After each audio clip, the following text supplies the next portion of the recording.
Eu olho para minha história e eu enxergo força. A nossa vida nunca foi fácil, mas eu nunca vi a minha mãe reclamar.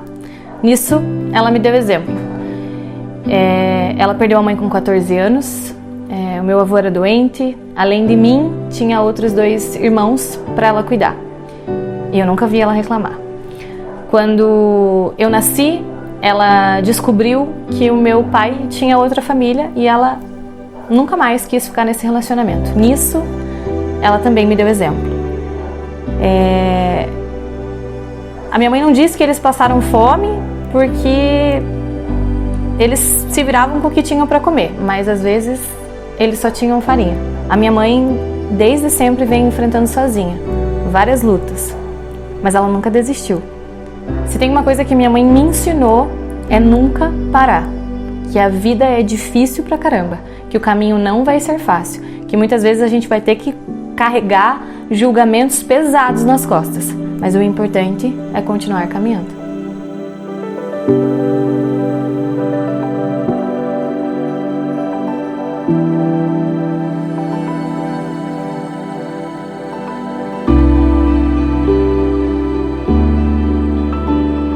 As pessoas olham pra mim hoje e elas acham que a minha vida é linda, sem dificuldades, que a minha vida é fácil ou que eu tenho uma vida fácil.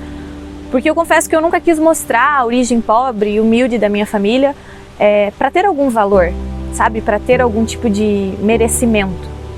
Porque se ser humilde, se ser pobre é sinal de merecimento, por que a gente não valoriza mais da metade da população? E principalmente esse discurso me pesa muito quando se trata de política, porque a maioria dos políticos que usam esse discurso sequer conhecem a realidade, a história e quem de fato são essas pessoas, que vivem nas mesmas condições, até hoje, não tiveram um socorro, ajuda para se desenvolver. Então, para mim, a minha história, ela vem de origem humilde, vem de origem simples, de uma família que lutou muito para conseguir um desenvolvimento, ter melhores condições de vida, mas sobretudo a minha história é marcada por coragem.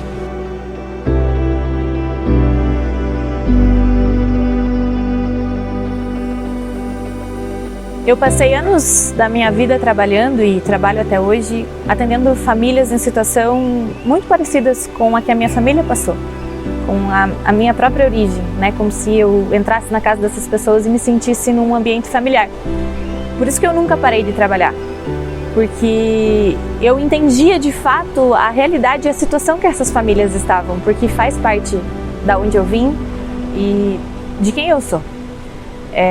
Para muitas pessoas o meu trabalho era por pura promoção pessoal, né? Afinal de contas, eu carreguei sozinha nas costas os julgamentos de ser uma mulher fútil, de ser uma mulher superficial e outras tantas coisas que eu já ouvi a meu respeito e que eu nunca liguei, né? Eu nunca pensei em desistir, porque eu sempre dizia, desde que falem, Deus conhece meu coração, e eu seguia. Mas o que ninguém sabia era que no meu coração ele se sentia grato em poder ajudar, em poder ser útil, em poder ser um instrumento de transformação ou de socorro, de auxílio, de ajuda a essas famílias que têm muito em comum com a minha.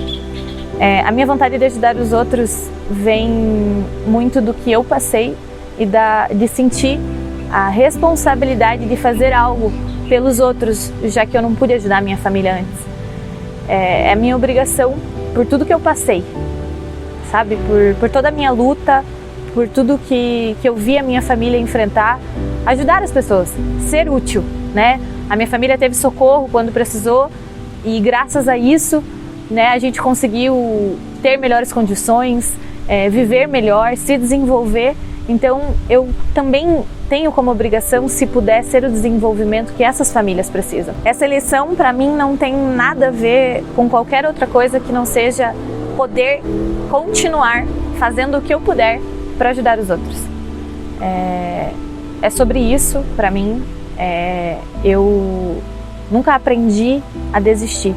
A minha mãe sempre foi uma mulher que nunca reclamou de nada e a maior referência da minha vida foi quem deu o sim para a minha história e eu tenho a obrigação e a missão de honrar a história e a luta da minha mãe e da minha família com a minha própria vida. Seu gata? Nossa, gente, isso aqui é uma imagem muito bonita mesmo, porque é a casa da Oi, Vitória! Uhul! E essa é a Amanda Costa. Sou uma mulher, sim, de origem simples, de origem humilde, mas sobretudo de uma família que sempre lutou, que nunca desistiu e com a graça de Deus e a ajuda de muitas pessoas conseguiram transformar a sua vida. E isso é o que a política significa para mim. É uma revolução de políticos e de pessoas que entendem que o nosso maior mandamento é servir os outros. E é por isso que a política é feita, para servir as pessoas. Pessoas que conhecem a realidade das pessoas que enfrentam dificuldades diariamente, como é difícil não ter um socorro no momento mais difícil. Eu quero ser essa ajuda, esse instrumento de socorro, de auxílio, de transformação. Paraná precisa de políticos que tenham um propósito e enxerguem a política como missão. E é por isso que eu te convido, primeiro, para conhecer o meu trabalho. Tenho orgulho da minha história e de tudo que eu fiz até aqui. Tenho persistência, tenho garra e perseverança para continuar seguindo o mandamento bíblico que diz servir aos outros. E assim, me conhecendo, eu quero conquistar o seu voto de confiança. O meu número é o 55056 e eu sou a Amanda Costa. Ela só quer mostrar que é diferenciada. A mulher paranaense vai ser representada. Ela só quer fazer o que ninguém faz nessa parada.